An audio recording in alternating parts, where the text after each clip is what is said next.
সুপ্রিয় দর্শক, আমি তাজওয়ার মাহমিদ স্বাগত জানাচ্ছি আজকের সম্পাদকীয়তে। শিশু আসিয়া ধর্ষণ ও হত্যা মামলায় হিটু শেখের মৃত্যুদণ্ড প্রদান করেন আদালত। স্বল্প সময়ের মধ্যে বিচারিক কাজ সম্পন্ন করে রায় দেয়ার এই ঘটনা নিঃসন্দেহে প্রশংসার দাবিদার। কিন্তু অনেক চাঞ্চল্যকর মামলায় এখনও আদালতে ঘুরপাক খাচ্ছে, আবার আইনের মারপ্যাচে রায় কার্যকর হতেও বিলম্ব হতে দেখা যায়। ফলে এই একটি রায় কতটা প্রভাব ফেলবে নারী ও শিশু নির্যাতন প্রতিরোধে, এমন সময় এই রায় ঘোষণা হলো যখন নারী বিষয়ক সংস্কার কমিশন উপস্থাপিত প্রস্তাব নিয়ে চলছে নানা আলোচনা।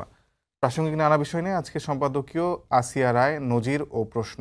আর এ নিয়ে আলোচনার জন্য স্টুডিওতে উপস্থিত আছেন barrister Redwan Ahmed Ranjib, deputy attorney general, এবং সুমাইয়া ইসলাম, নির্বাহী পরিচালক, বাংলাদেশ নারী শ্রমিক কেন্দ্র এবং বাংলাদেশের যেই নারী বিষয়ক সংস্কার কমিশন, তিনি সেটিরও একজন সদস্য। দর্শক, আপনারা এই আলোচনায় অংশ নিতে পারেন, এই জন্য আপনাদের ফোন করতে হবে টেলিভিশনে দেখানো নাম্বারে, এছাড়া ফেসবুকের মাধ্যমেও আপনাদের মন্তব্য পাঠাতে পারেন আমাদেরকে। আলোচনার শুরুতে জানিয়ে দেবে এখনকার প্রধান শিরোনামগুলো। করিডোর দিয়ে দেশকে যুদ্ধক্ষেত্র বানাতে চান নিরাপত্তা উপদেষ্টা, অভিযোগ বিএনপি নেতা সালাউদ্দিনের। পরিস্থিতি ঘোলাটে না করে দ্রুত নির্বাচনের তারিখ ঘোষণার আহ্বান তারেক রহমানের। দক্ষিণ সিটির মেয়রের দায়িত্ব বুঝিয়ে দেওয়ার দাবিতে বিক্ষোভ, নগর ভবনে উপদেষ্টা ও সচিবকে অবাঞ্ছিত ঘোষণা। সরকারের নিরপেক্ষতা নিয়ে প্রশ্ন ইশরাকের।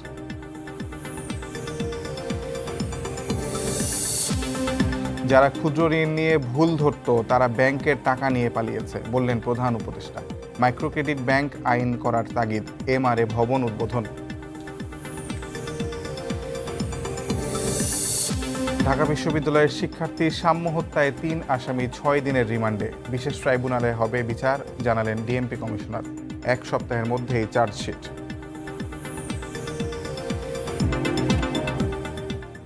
আমরা আলোচনায় আসি। প্রথমে deputy attorney general barrister Redwan Ahmed Ranjib, আপনার কাছে জিজ্ঞাসা করি যে এই যদি দিনের হিসাবে ধরা হয় তাহলে মার্চের 6 তারিখ থেকে আজকে 73 দিনের মাথায় এই আসিয়ার যে ধর্ষণের পর হত্যা, সেটির রায় আসলো।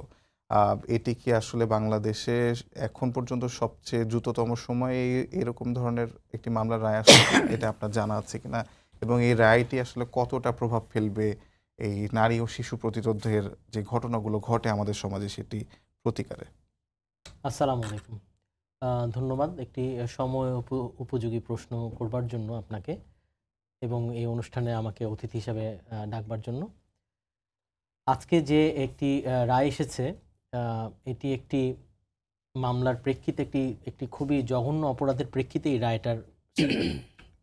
এই রায়টার জন্ম হয়েছে। এই রায়ের ক্ষেত্রে আপনি যেটা বললেন যে এটি সবচেয়ে দ্রুততম কিনা, আমার জানা মতে ধর্ষণ মামলার ক্ষেত্রে এটি, কারণ রায়টি হয়েছে আসলে 25 দিনের মধ্যে, মানে অভিযোগপত্র দাখিলের পর থেকে 25 দিনের মধ্যে রায়টা হলেও বলা যায় আসলে 13টি কার্য দিবসের মধ্যে রায়টি প্রকাশিত পেল। আচ্ছা, তো রায়টি যেহেতু প্রকাশিত হয়েছে 13 কার্য দিবসের ভিতরে, তাহলে বলা যেতেই পারে, এবং 19 জনকে সাক্ষ্য গ্রহণ করা হয়েছে এই মামলায়, সেক্ষেত্রে বলা যেতে পারে যেটি খুবই দ্রুততার সাথে এই রায়টি মানে এই মামলাটি নিষ্পত্তি হয়েছে।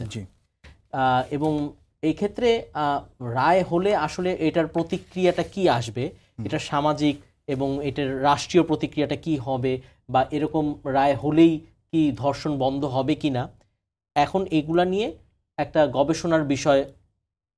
এটি একটি গবেষণার বিষয়, কারণ রায়, এরকম রায় তো আগেও হয়েছে, হয়তো দ্রুত হয়নি কিন্তু রায় তো হয়েছে, কিন্তু ধর্ষণ বন্ধ হয়েছে কিনা এবং রায় হলেই কি ধর্ষণ বন্ধ হবে কিনা, ধর্ষণ বিষয়টা তো আসলে আমাদের এটা সাথে আমাদের সামাজিক শিক্ষা, নীতি নৈতিকতা, আমাদের বিবেক বুদ্ধি বিচার সব কিছুই জড়িত।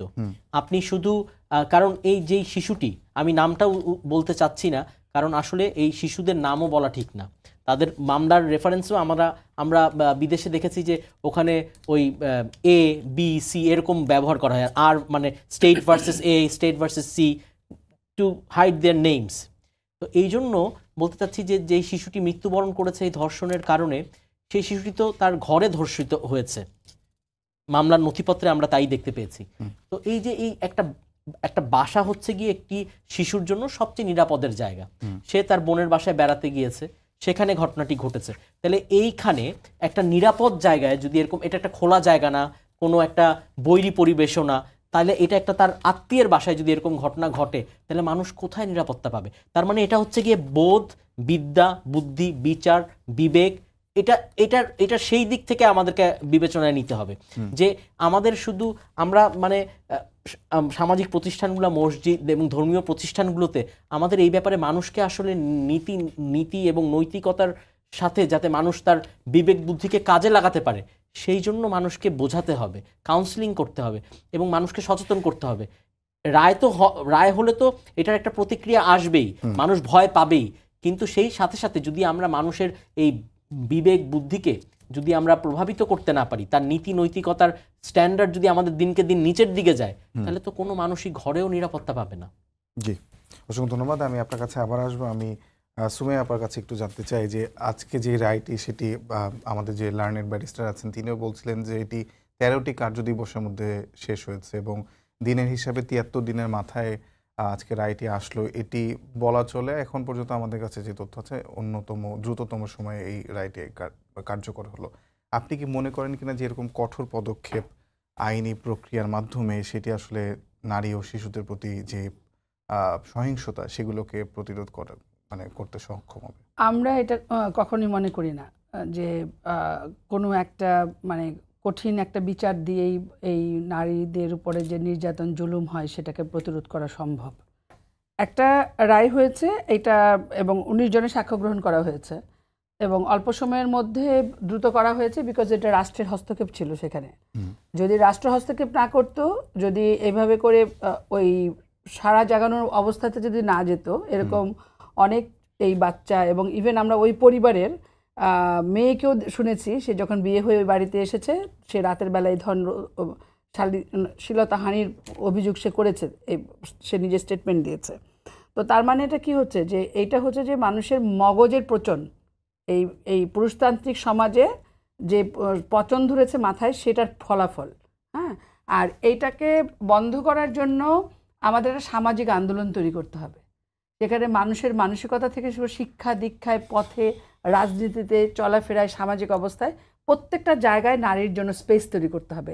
বিভিন্নভাবে যেভাবে করে মানুষজনের মধ্যে যে সমস্ত কুৎসা বয়ান চলে নারী সম্পর্কে যে সমস্ত স্ল্যাং ল্যাঙ্গুয়েজ ব্যবহার করে, তার ফলে ওই বাড়ির পুরুষগুলো জানতে পারে, আমাদের যিনি পূর্ববর্তী বক্তা বললেন যে ওই বাড়ির মানুষ জানতে পারে যে আমি ইচ্ছা করলে নারীকে আমি অত্যাচার করতে পারি, নারী হচ্ছে একটা ভোগ্যপণ্য, তাকে আমি ইচ্ছা করলে ব্যবহার করতে পারি, যৌন শোষণ, নিপীড়ন, নির্যাতন যেভাবে চাই সেভাবে করতে পারি। এই জায়গা থেকে বেরোতে হবে।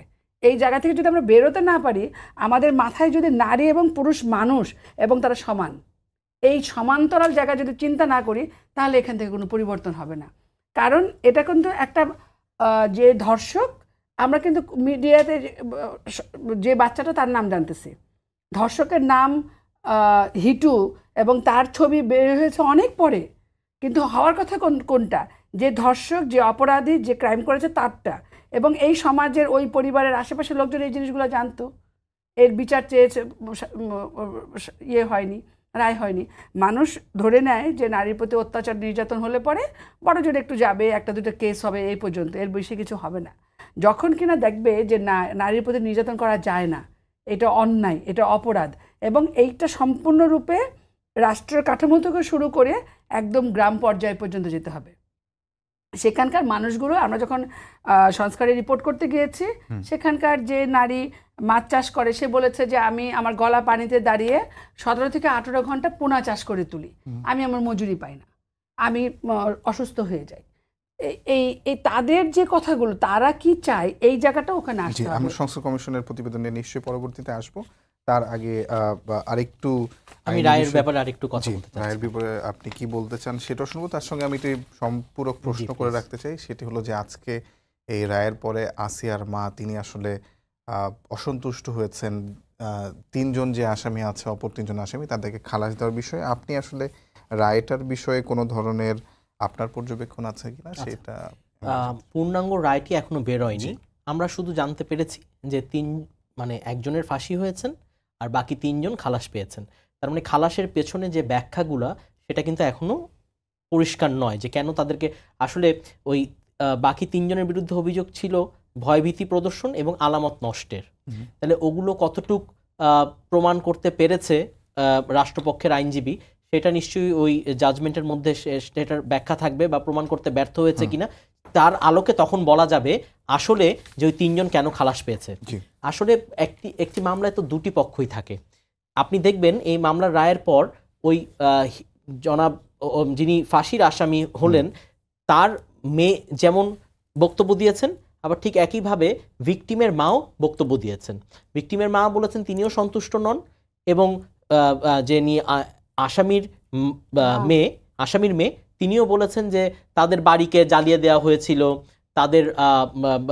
তার দাদি এখন ঘরেই থাকতে পারেন না, তারা আইনজীবী নিয়োগ করতে পারেননি, কোনো পরবর্তীতে লিগ্যাল এইড থেকে তাদেরকে আইনজীবী নিয়োগ করা হয়েছে, তারা প্রপারলি সাক্ষী দিতে পারেননি, এবং তিনি এক পেশে বিচারের অভিযোগ পর্যন্ত তুলেছেন।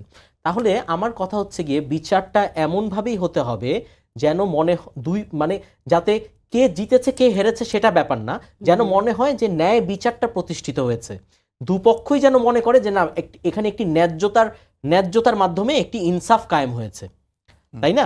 বিচারটা এরকম হতে হবে। আপনি বলুন, এটা অবশ্যই একটি দ্রুততম সময়ের মধ্যে রায় হওয়াটা অবশ্যই খুবই জরুরি, কারণ আমরা জানি যে জাস্টিস ডিলেইড ওই জাস্টিস ডিনাইড, যত দেরি হবে তত ওই জাস্টিসটা হারিয়েই যাবে। তাই আমাদেরকে অবশ্যই, এবং যত দেরি হয় আলামত নষ্ট হয়ে যায়, সাক্ষীদেরকে খুঁজে পাওয়া যায় না, তখন সাক্ষীরা আসে না, তখন দেখা যায় মামলাটা ঝুলে যায়। এই জন্যই আমাদের দেশের বেশিরভাগ বিচার কার্যগুলো এত দীর্ঘ সময় লাগে, কারণ দেখা যায় আমাদের আদালতের সংখ্যাও কম, আমাদের মাননীয় বিচারকদের সংখ্যাও কম, যার কারণে প্রপার টাইমে, এবং পুলিশও দেখা যায় যে অভিযোগপত্রটি যে দাখিল করছেন বা তদন্ত রিপোর্ট সেটাও সময় মতো ওনারা শেষ করতে পারেন না মামলার চাপের কারণে, যার কারণে সামগ্রিকভাবেই এটি একটি সিস্টেমের মতো যে একটা যখন দেরি হবে তখন পর্যায়ক্রমিকভাবে অন্য ধাপগুলিও দেরি হতেই থাকবে, এবং দেরি হতে হতে গেলে যেটা হয় তখন আর ওই ন্যায় বিচার পাওয়ার আর আশা দুই পক্ষই হারিয়ে ফেলে, কারণ ওই আসামির পক্ষের সাক্ষীরাও আসতে চায় না, ভিকটিমের পক্ষের সাক্ষীরাও থাকে না। আবার আমরা এটাও জানি যে জাস্টিস হারিড জাস্টিস বারিড, তো ওইরকম আমাকে এমন একটা বিচার ব্যবস্থা কায়েম করতে হবে যার মাধ্যমে ইনসাফ কায়েম হয়, যার মাধ্যমে দুই পক্ষই যেন বলতে পারে যে না এখানে আসলে একটা ন্যায় বিচার হয়েছে। কারণ এখন সমাজে একটা ব্যাপার চলে এসেছে কি, যে ওই যে সোশ্যাল জাস্টিস আবার একই সাথে চলছে মবক্রেসি। তো আমাকে তো ব্যালেন্স করতে হবে, আমাকে আইন দেখে আইন অনুযায়ী বিচার করতে হবে, এবং মাননীয় বিচারকরা তাই করার চেষ্টা করছেন। এবং যেহেতু আমাদের বিচার বিভাগ স্বাধীন, এবং যেহেতু এই ঘটনাটা হওয়ার পরে আইনেও পরিবর্তন এসেছে, এবং তারা সেই আইনের পরিবর্তনের মাধ্যমেই কিন্তু দ্রুততার সাথে অভিযোগপত্র এসেছে, এবং দ্রুততার সাথে বিচারটা শেষ হয়েছে। এখন এরকম যদি প্রতিটি ধর্ষণ মামলায় এরকম ওই যে আমরা যেন আলোচিত ধর্ষণ মামলা হিসেবে এটাকে আলাদা একটা ক্যাটাগরি না করি, সকল মামলাই মামলা, আলোচিত বলে এটা আলাদা আইনের ভাষায় কোনো ক্যাটাগরি নাই, সকল মামলাই তো মামলা। আলোচিত প্রসঙ্গে আমি আসবো, তার আগে আমি আপনার কাছে আসলে এইটা খুব ছোট করে জানতে চাই যে আসলে আপনি কি মনে করেন কিনা এটা আসলে একটা প্রভাব রাখবে, এই রায়টা একটা প্রভাব রাখবে, নাকি শুধুমাত্র এটি আলোচিত হয়েছে বলেই, এত বড় আলোড়ন সৃষ্টি করেছে বলেই এটি একটা এটা স্ট্যান্ড আউট জিনিস, একটি একটা উদাহরণের বাইরে পড়ে যাচ্ছে? এটা আসলে খুব বেশি সামগ্রিকভাবে প্রভাব রাখবে, কিন্তু যেটা হয়েছে যে আমরা যখন কিনা এই ধর্ষণ মামলায় ফাঁসির বিধান করা হলো, তখন কিন্তু আমরা দেখেছি যে ইভেন আমাদের ওই যে ইয়র জেনারেশন থেকে তারাই বলছিল যে এটা কিন্তু আলামত শুধু নষ্ট করবে না, আপনি যদি ইদানিংকালের কিছু দেখেন যারা ধর্ষণের শিকার হয়েছে, বেশিরভাগ নারীদেরকে মেরে ফেলা হয়েছে। ইভেন আমরা তো কিছু রিপোর্টে দেখেছি, নিশ্চয়ই আপনিও সেটার সঙ্গে একমত হবেন, যে মেরে ফেলা না, তাদেরকে ছোট ছোট করে টুকরা করে ছড়িয়ে রাখা হয়েছে ভীতি প্রদর্শনের জন্য, তাই না? তো এইটা কিন্তু জানে যে আমি যদি ধরা পড়ি তাহলে কিন্তু আমার ফাঁসি হয়ে যাবে, তো আমার মৃত্যু আমি নিশ্চিত। তো এই জায়গাটা এটা কিন্তু ভয়ঙ্কর দিক। তো ইভেন যখন কিনা এই পরিবর্তনটা হয় তখনও কিন্তু আমরা বলেছিলাম যে এটা করা ঠিক না, ফাঁসির বিরুদ্ধে, আমরা সোজা কথা হচ্ছে ফাঁসির বিরুদ্ধে। অনেক রকমের শাস্তির ব্যবস্থা আছে, বিভিন্ন দেশে বিভিন্ন শাস্তির ব্যবস্থা আছে, আমি জানি না এটা কীভাবে করে দেবে, কিন্তু আমরা ব্যক্তিগতভাবে মনে করি, আমরা যারা মনে করি যে ফাঁসি কখনো সমাধানের জায়গা না। এবং এইটার সঙ্গে হলো গিয়ে যেটা হয় যে নারীকে ধর্ষণ করে, এর পরবর্তীকালে দেখেন, আমি বিশ্বাস করি যে বিজ্ঞ আইনজীবী উনিও একমত হবেন, যখনই এটা বিধান করা হলো যে ফাঁসি দেওয়া হবে, এরপরে ওই বেশিরভাগ ক্ষেত্রেই হচ্ছে নারীগুলোকে মেরে ফেলেছে, এবং সেগুলোকে পিস করে ফেলেছে। কিন্তু আবার ফাঁসির জন্য মানে ধর্ষণের সর্বোচ্চ শাস্তি নিশ্চিতের সর্বোচ্চ জন্য শাস্তি কিন্তু একটা নিশ্চিত বড় তো- ধরনের আন্দোলনও হয়েছিল, আপনি মনে করেন আন্দোলনের চাওয়া আমি জানি, আমি সেটার কথা বলছিলাম, আমরা যখন ইয়েতে ছিলাম তখন আমি ওটার কথা বলছিলাম যে এটা চাওয়া হয়েছিল, এবং এটা চাওয়া হয়েছিল এই জন্য যে যাতে করে অপরাধটা কমে, কিন্তু আপনি এর পরের আপনি অ্যানালাইসিস করে দেখেন অপরাধটা কমেনি।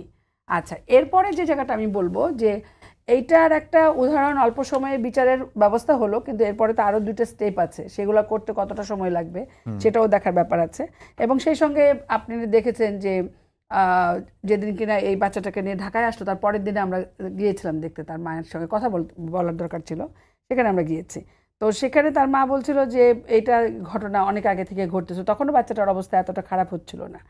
কিন্তু আমার কথা হচ্ছে যে একজনের রায়টা আমরা দেখতে পেলাম, এর মাঝে বা এই যে এখনও সমাজে যে পরিমাণ অস্থিরতা, নারীর প্রতি সহিংসতা, নারীর প্রতি অত্যাচার করার যে প্রবণতা যেগুলো চলছে, এইটা রাষ্ট্রকে দায়িত্ব নিয়ে বন্ধ করতে হবে।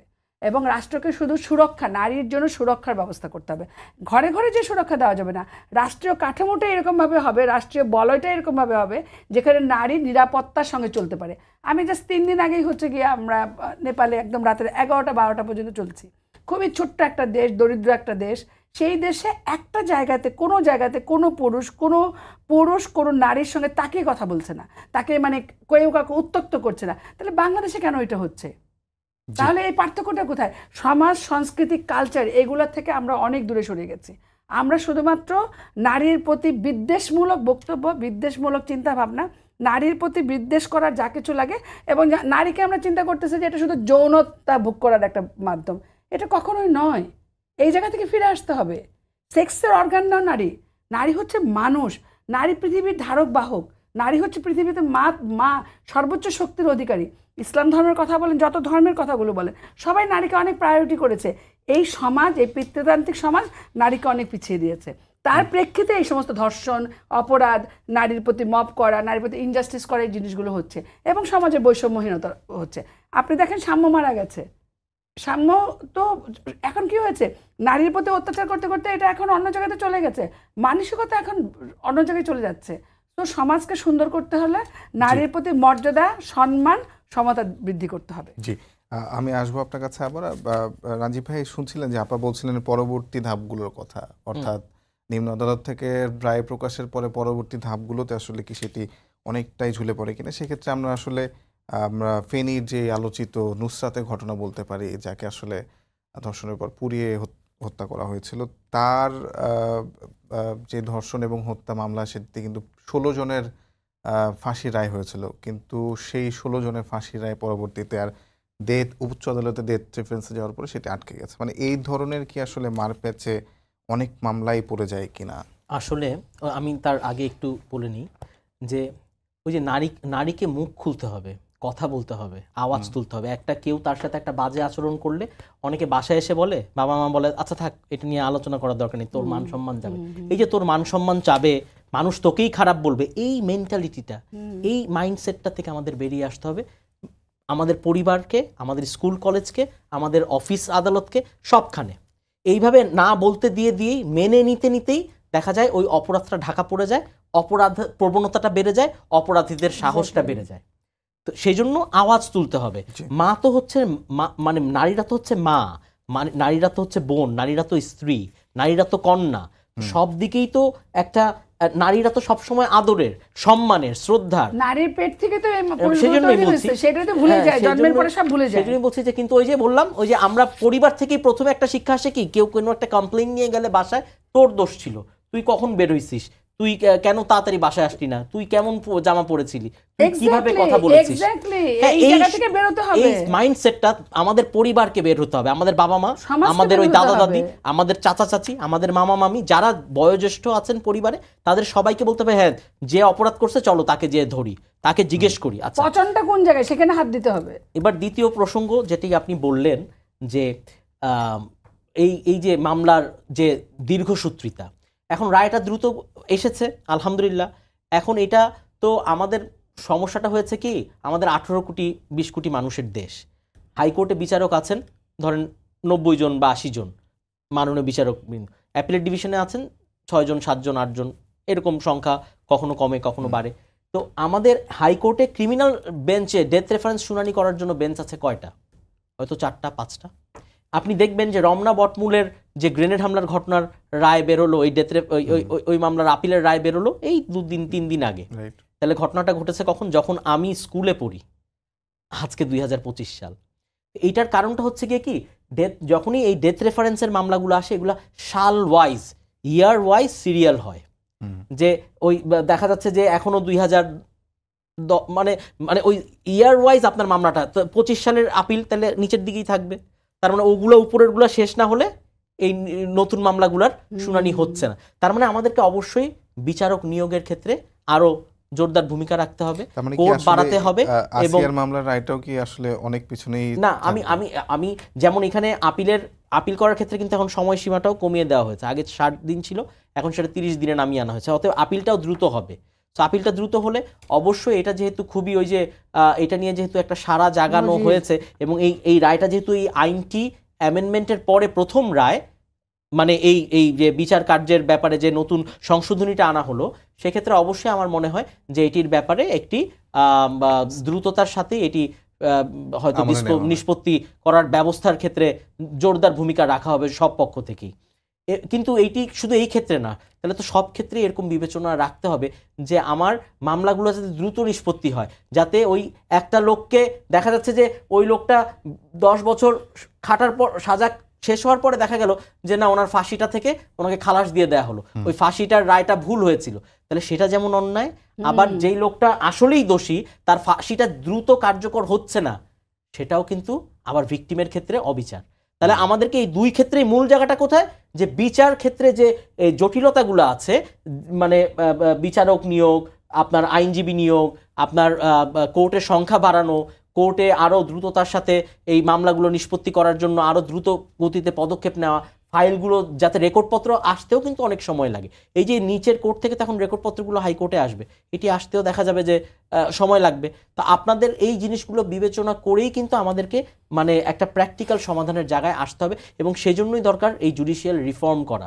এবং সেজন্যই হয়তো জুডিশিয়াল রিফর্মের ক্ষেত্রে কিন্তু অনেকগুলো প্রস্তাব এসেছে, যা নিয়ে এখন ঐক্যমত্যর কমিশনেও আলোচনা চলছে। এবং আপনাকে আরেকটা কথা বলে দিই, এবং আমাদের বর্তমান এই সরকার থাকাকালীন সময়ে ওই নারী ও শিশু মন্ত্রণালয় থেকেও একটা উদ্যোগ নেওয়া হয়েছে যে সোশ্যাল ফোর্স গঠন করা, যে কয়েকশো নারী কর্মীদেরকে নিয়ে একটি সিকিউরিটি ফোর্স গঠন করা হবে, যারা অফলাইন অনলাইনে যারা দেখবেন যে আসলে নারীর প্রতি কী অবিচার কোথায় হচ্ছে এবং কিভাবে হচ্ছে সেটা দ্রুততার সাথে ব্যবস্থা গ্রহণ করা।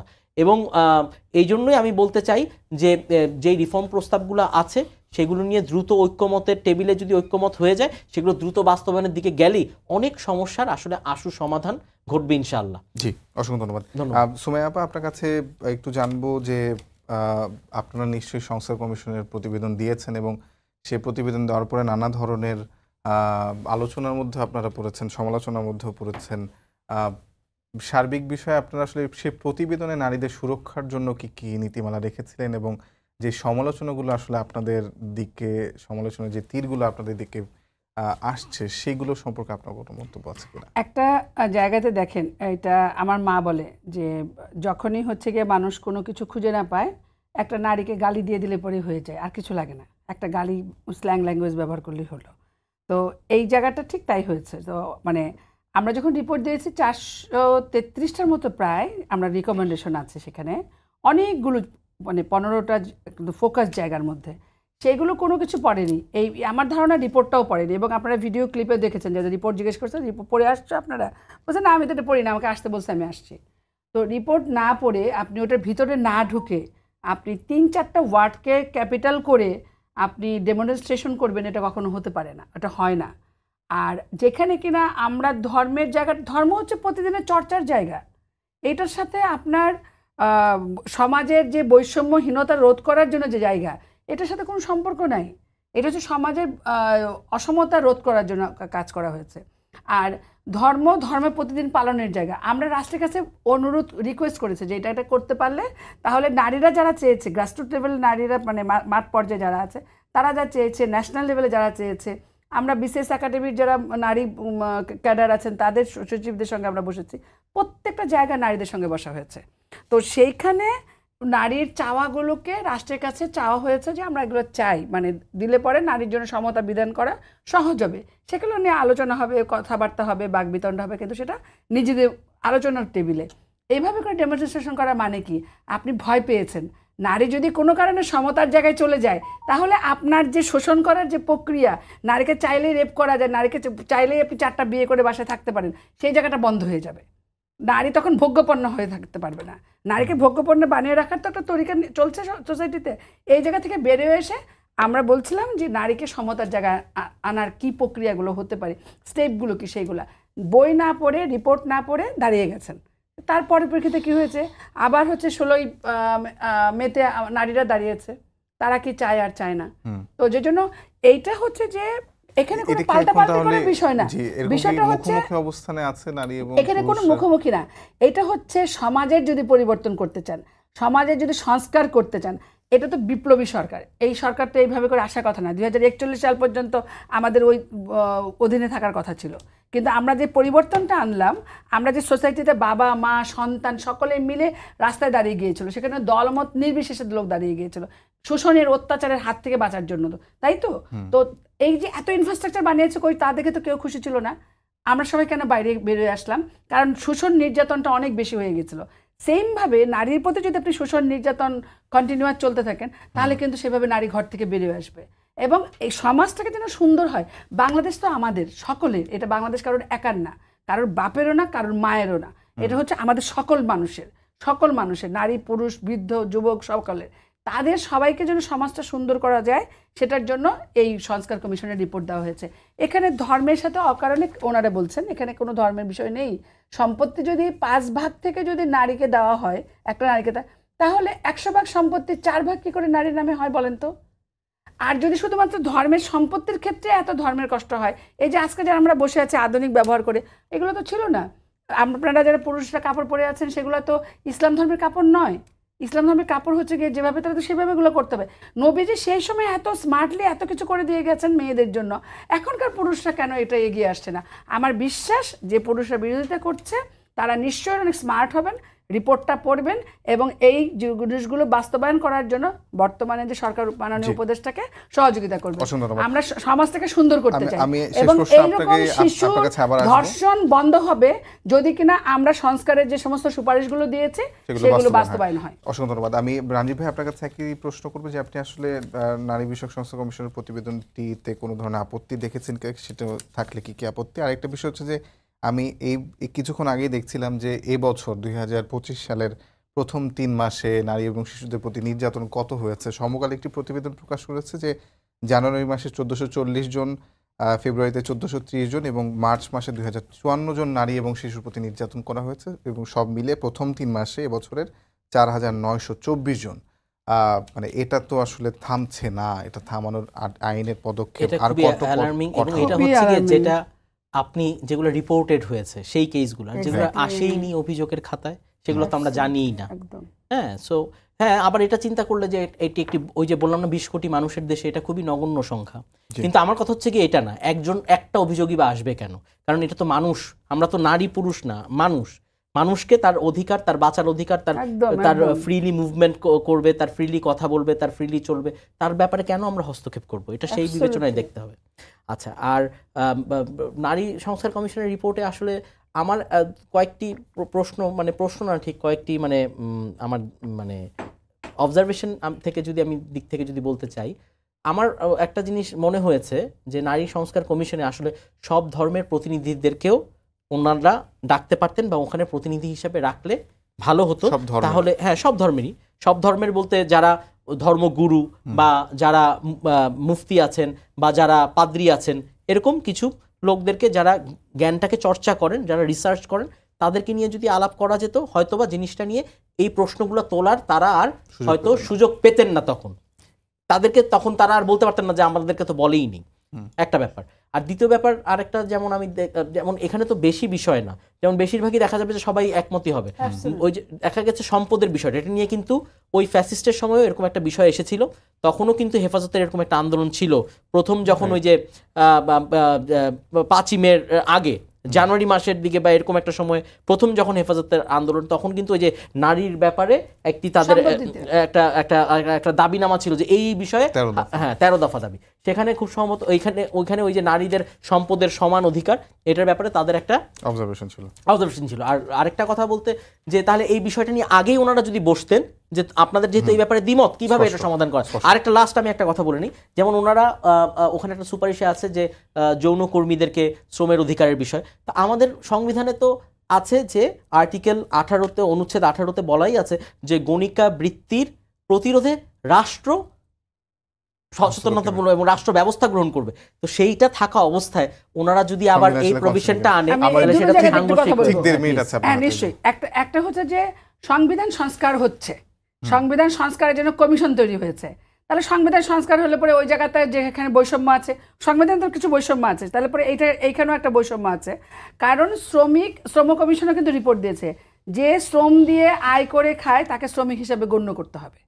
এবং সেখানে এই যে নারীদের যে গণিকা বৃত্তির কথা বলা হয়েছে, এটা একটা আদিম পেশা। মানে আমরা বলছি না যে সব ওই জায়গায় যাবে, এর ক্লায়েন্ট কারা, কাদের জন্য সমাজে যে তৈরি হয়েছে, নারীর জন্য তৈরি হয়েছে, পুরুষের জন্য তৈরি হয়েছে, পুরুষ করেছে এই কাজ, এই পিতৃতান্ত্রিক সমাজ তৈরি করেছে। তো সেখানে তাকে কেন মর্যাদার অধিকারটা দিতে এত বাধা কিসের? তাকে সুরক্ষা দিলে তো যে ক্লায়েন্টের সেও সুরক্ষা থাকবে, সে তার বেতন ভাতা যদি তার নিয়মটা যদি ঠিক থাকে সে ভালো থাকবে, সে ভালো থাকবে তার ক্লায়েন্টও ভালো থাকবে। তো এটা আলাদা কিছু না। আমি আপনার সঙ্গে একমত যে এখানে ধর্মগুরুর যে কথাটা বলছেন, আমরা আসলে একদম ক্লিয়ারলি দেখতে চেয়েছি নারীর কি কি জায়গাতে বৈষম্যের শিকার হয়। এবং এখানে কিন্তু বৌদ্ধ ধর্মের লোক ছিলেন, মুসলিম ছিলেন, হিন্দু ধর্মের যারা কিনা এক্সপার্ট, মানে নারীরা যারা এক্সপার্ট, তারা যুক্ত হয়েছেন এখানে। মানে এবং আমরা রিসার্চের প্রেক্ষিতে কিন্তু এই রিপোর্টটা এসছে, এটা কিন্তু এমন না যে আমরা যে এফজিডি করেছি রিপোর্ট নিয়ে এসছি। আমরা দীর্ঘ সময়ের বাংলাদেশের যে ইতিহাস, যে গবেষণা, এই সমস্ত প্রসিদ্ধ লব্ধ নিয়ে সেগুলো করেছি। এবং এখানে কোনো দ্বিমত করার কোনো কারণ নেই, ধর্মের সাথে এখানে কোনো ক্ল্যাশের ব্যাপার নেই। আমরা শুধু ঐচ্ছিক, বারবারই বলছি ওটা কিন্তু ঐচ্ছিক, রাষ্ট্রের কাছে চাওয়া হয়েছে, সময়ের সময় পরিবর্তন হবে। এবং আমরা রিপোর্টটা কিন্তু বলেছি এই অন্তর্বর্তীকালীন সরকারের মাননীয় উপদেষ্টা যেটা আমাদেরকে দিয়ে যেতে পারেন, এরপরে পলিটিক্যাল গভর্নমেন্ট যারা আসবে, আরেকটা নেক্সট 10 ইয়ার্সে আমাদের স্বপ্ন, আমরা এরকম একটা স্বপ্ন যদি দেখি, নারী পুরুষ সমান হবে, কেউ কাউকে নির্যাতন করবে না, এই যে আজকে যার জন্য আমরা বসেছি এখানে, যে এদেরকে মার্ডার করবে না, শোষণ করবে না। অসংখ্য ধন্যবাদ সবাইকে, ধন্যবাদ জানিয়ে শেষ করছি আজকের সম্পাদকীয়। আগামী রাতে আবারও দেখা হবে একই সময়ে। শুভরাত্রি।